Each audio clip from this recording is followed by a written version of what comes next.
Hello again. Time for your story. So if you remember, we are reading Percy Jackson and the Lightning Thief, and they're all about to go off and play capture the flag. So let's see what happens next. Ares had allied themselves with everybody else: Dionysus, Demeter, Aphrodite and Hephaestus. From what I'd seen, Dionysus's kids were actually good athletes, but there were only 2 of them. Demeter's kids had the edge with nature skills and outdoor stuff, but they weren't very aggressive. Aphrodite's sons and daughters I wasn't too worried about.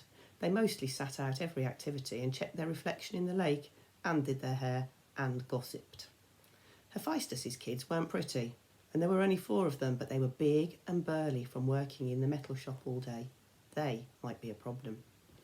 That, of course, left Ares' cabin. A dozen of the biggest, ugliest, meanest kids on Long Island or anywhere else on the planet.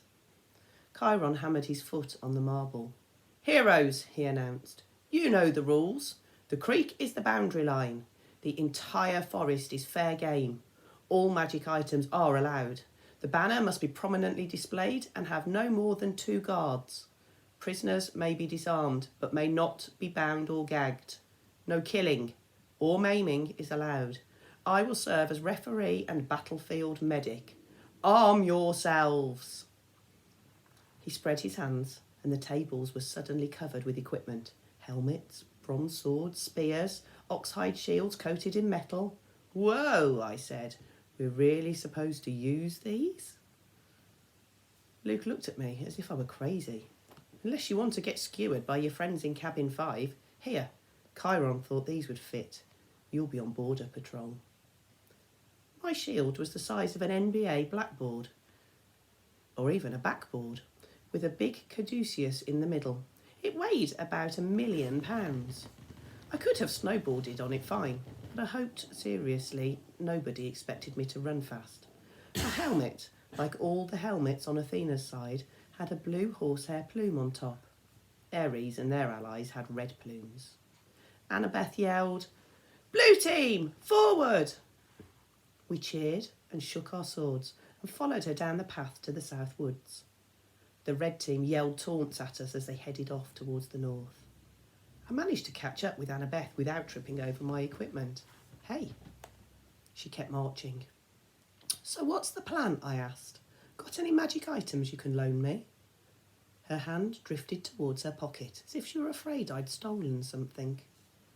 "Just watch Clarisse's spear," she said. "You don't want that thing touching you. Otherwise, don't worry. We'll take the banner from Ares. Has Luke given you your job?" "Border patrol, whatever that means." "It's easy. Stand by the creek, keep the Reds away. Leave the rest to me. Athena always has a plan." She pushed ahead, leaving me in the dust. "Okay," I mumbled. "Glad you wanted me on your team." It was a warm, sticky night. The woods were dark, with fireflies popping in and out of view. Annabeth stationed me next to a little creek that gurgled over some rocks. Then she and the rest of the team scattered into the trees. Standing there alone, with my big blue-feathered helmet and my huge shield, I felt an idiot. The bronze sword, like all the swords I'd tried so far, seemed balanced wrong. The leather grip pulled on my hand like a bowling ball. There was no way anybody would actually attack me. Would they? I mean, Olympus had to have liability issues, right? Far away, a conch horn blew. I heard whoops and yells in the woods, the clanking of metal, kids fighting. A blue-plumed ally from Apollo raced past me like a deer, leapt through the creek and disappeared into enemy territory. Great, I thought. I'll miss all the fun as usual. Then I heard a sound that sent a chill up my spine, a low, canine growl somewhere close by. I raised my shield instinctively. I had the feeling something was stalking me. Then the growling stopped. I felt the presence retreating. On the other side of the creek, the underbrush exploded. 5 Ares warriors came yelling and screaming out of the dark. "Cream the punk!" Clarisse screamed. Her ugly pig eyes glared through the slits of her helmet. She brandished a 2-metre spear. Its barbed metal tip flickered with red light. Her siblings had only the standard issue bronze swords. Not that that made me feel any better. They charged across the stream. There was no help in sight. I could run, or I could defend myself against half the Ares cabin. I managed to sidestep the first kid's swing, but these guys were not as stupid as Minotaurs. They surrounded me, and Clarisse thrust at me with her spear. My shield deflected the point, but I felt a painful tingling all over my body. My hair stood on end. My shield arm went numb, and the air burned. Electricity. Her stupid spear was electric. I fell back. Another Ares guy slammed me in the chest with the butt of his sword, and I hit the dirt. They could have kicked me into jelly, but they were too busy laughing. "Give him a haircut," Clarisse said. "Grab his hair." I managed to get to my feet. I raised my sword, but Clarisse slammed it aside with her spear as sparks flew. Now both my arms felt numb. "Oh, wow," Clarisse said. "I'm scared of this guy. Really scared." "The flag is that way," I told her. I wanted to sound angry, but I was afraid it didn't come out that way. "Yeah," one of her siblings said, "but see, we don't care about the flag. We care about a guy who made our cabin look stupid." "You do that without any help," I told them. It probably wasn't the smartest thing to say. Two of them came at me. I backed up towards the creek, tried to raise my shield, but Clarisse was too fast. Her spear stuck me straight in the ribs. If I hadn't been wearing an armoured breastplate, I would have been shish kebabbed. As it was, the electric point just about shocked my teeth out of my mouth. One of her cabin mates slashed his sword across my arm, leaving a good-sized cut. Seeing my own blood made me dizzy, warm and cold at the same time. "No maiming," I managed to say. "Oops," the guy said. "Guess I lost my dessert privilege." He pushed me into the creek, and I landed with a splash. They all laughed. I figured as soon as they were through being amused, I would die. But then something happened. The water seemed to wake up my senses, as if I'd just had a bag of my mom's double espresso jelly beans. Clarisse and her cabin mates came into the creek to get me, but I stood to meet them. I knew what to do. I swung the flat of my sword against the first guy's head and knocked his helmet clean off. I hit him so hard I could see his eyes vibrating as he crumpled into the water. Ugly number 2 and ugly number 3 came at me. I slammed one in the face with my shield and used my sword to shear off the other guy's horsehair plume. Both of them backed up quickly. Ugly number 4 didn't look really anxious to attack, but Clarisse kept coming, the point of her spear crackling with energy. As soon as she thrust, I caught the shaft between the edge of my shield and my sword, and I snapped it like a twig. "Ah!" she screamed. "You idiot! You corpse-breath worm!" She probably would have said worse, but I smacked her between the eyes with my sword butt and sent her stumbling backwards out of the creek. Then I heard yelling, elated screams, and I saw Luke racing towards the boundary line with the red team's banner lifted high. He was flanked by a couple of Hermes guys covering his retreat, and a few Apollos behind them, fighting off the Hephaestus kids. The Ares folks got up, and Clarisse muttered a dazed curse. "A trick," she shouted. "It was a trick." They staggered after Luke, but it was too late. Everybody converged on the creek as Luke ran across into friendly territory. Our side exploded into cheers. The red banner shimmered and turned to silver. The boar and spear were replaced with a huge caduceus, the symbol of Cabin 11. Everybody on the blue team picked up Luke and started carrying him around on their shoulders. Chiron cantered out from the woods and blew the conch horn.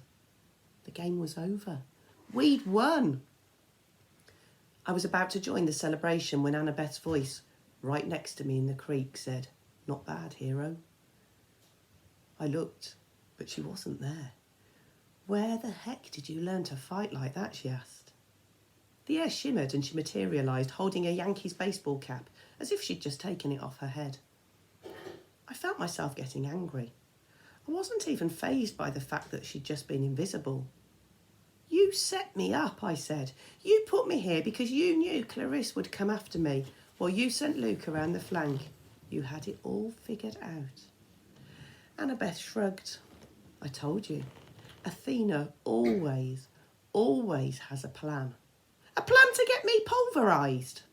I came as fast as I could. I was about to jump in, but she shrugged. You didn't need help. Then she noticed my wounded arm. How did you do that? Sword cut, I said. What do you think?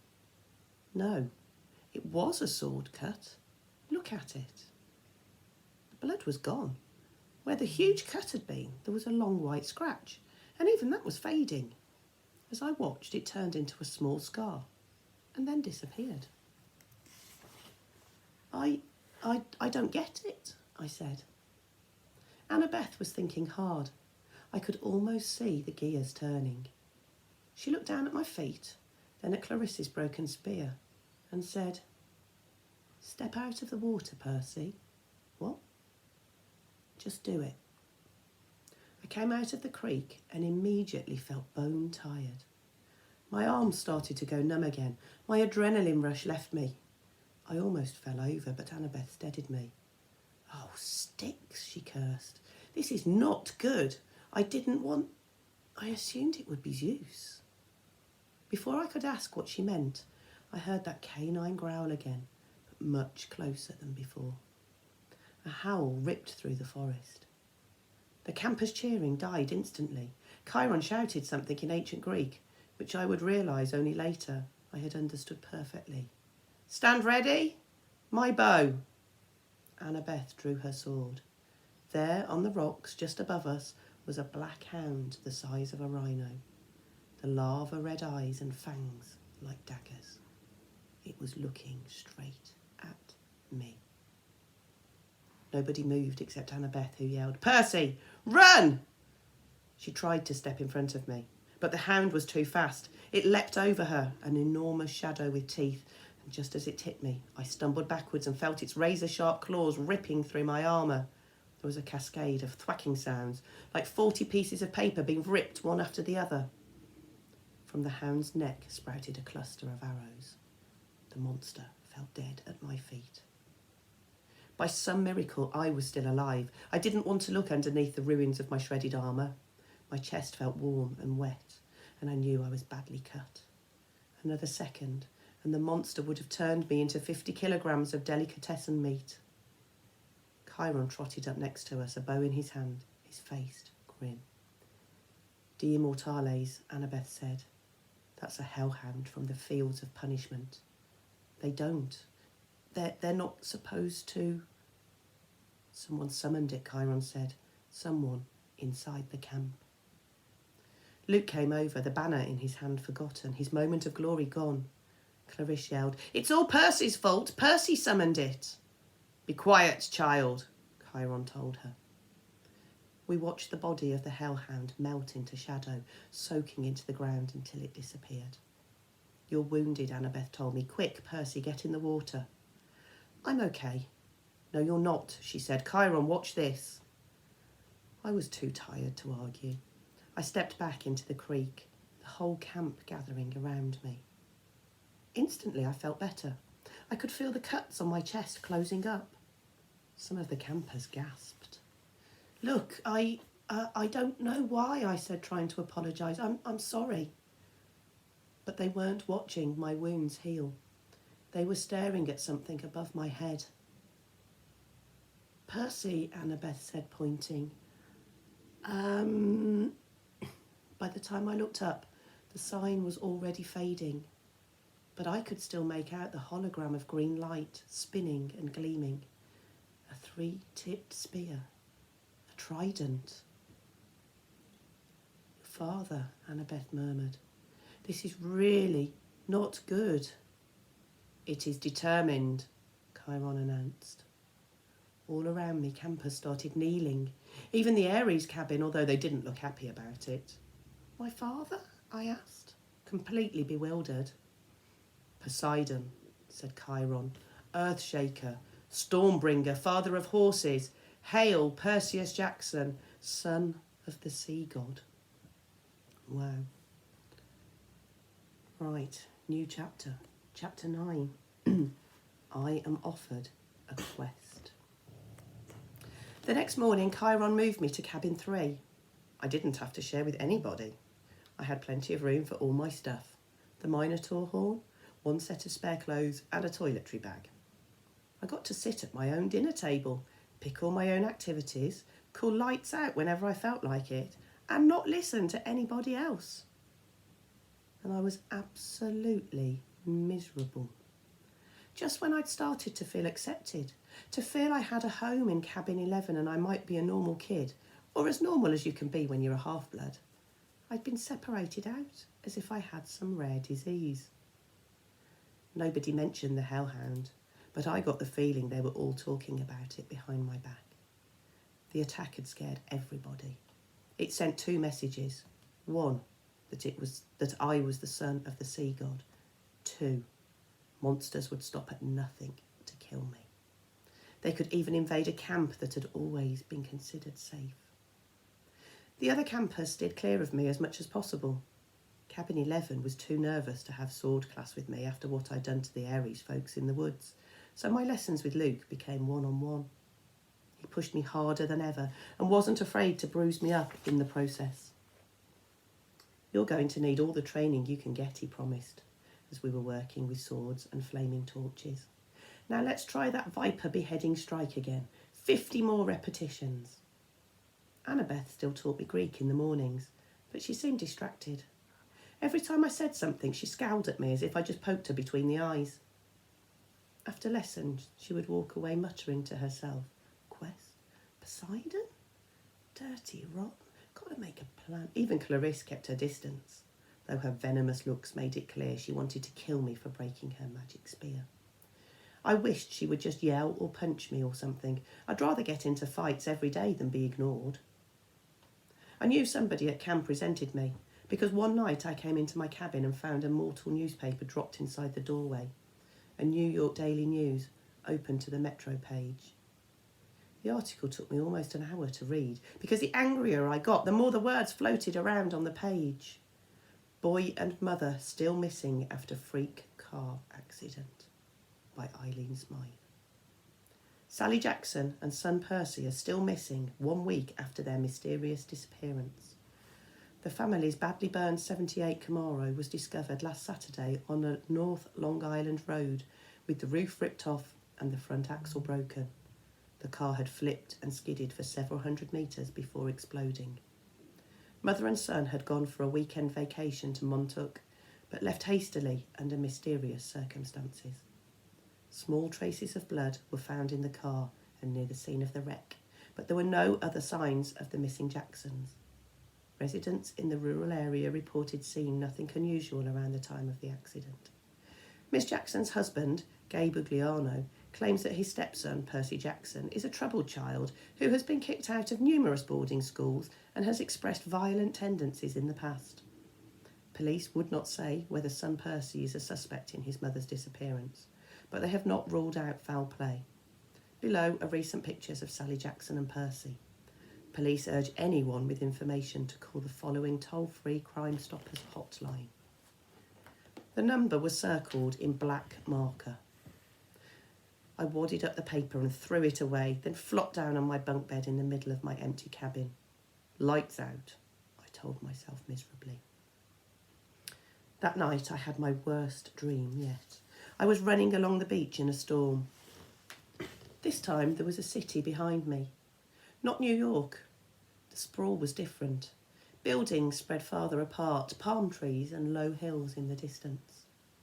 About 100 metres down the surf, 2 men were fighting. They looked like TV wrestlers, muscular with beards and long hair. Both wore flowing Greek tunics, one trimmed in blue, the other in green. They grappled with each other, wrestled, kicked and headbutted, and every time they connected, lightning flashed, the sky grew darker and the wind rose. I had to stop them.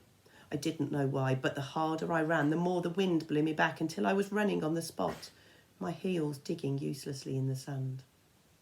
Over the roar of the storm, I could hear the blue-robed one yelling at the Greek-robed one, "Give it back! Give it back!" like a kindergartner fighting over a toy.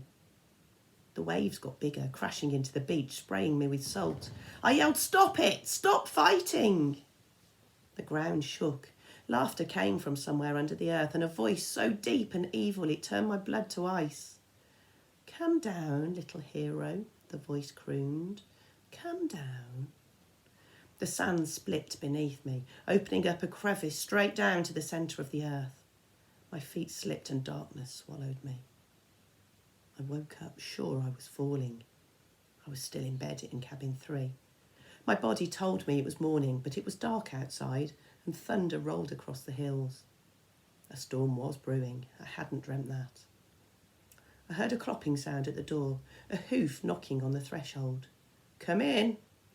Grover trotted inside, looking worried. Mr. D wants to see you. Why? He wants to kill... I'd better let him tell you. Nervously, I got dressed and followed, sure that I was in big trouble. For days, I'd been half expecting a summons to the big house. Now that I was declared a son of Poseidon, one of the big 3 gods who weren't supposed to have kids, I figured it was a crime for me just to be alive. The other gods had probably been debating the best way to punish me for existing, and now Mr. D was ready to deliver their verdict. Over Long Island Sound, the sky looked like ink soup coming to a boil. A hazy curtain of rain was coming in our direction. I asked Grover if we needed an umbrella. No, he said, it never rains here unless we want it to. I pointed at the storm. What the heck is that then? He glanced uneasily at the sky. It'll pass around us. Bad weather always does. I realised he was right. In the week I'd been here, it had never even been overcast. The few rain clouds I'd seen had skirted right around the edges of the valley. But this storm, this one was huge. At the volleyball pit, the kids from Apollo's cabin were playing a morning game against the satyrs. Dionysus's twins were walking around in the strawberry fields, making the plants grow. Everybody was going about their normal business, but they looked tense. They kept their eyes on the storm. Grover and I walked up to the front porch of the big house. Dionysus sat at the pinochle table in his tiger-striped Hawaiian shirt with his Diet Coke, just as he had on my first day. Chiron sat across the table in his fake wheelchair. They were playing against invisible opponents, 2 sets of cards hovering in the air. Well, well, Mr. D said without looking up, our little celebrity. I waited.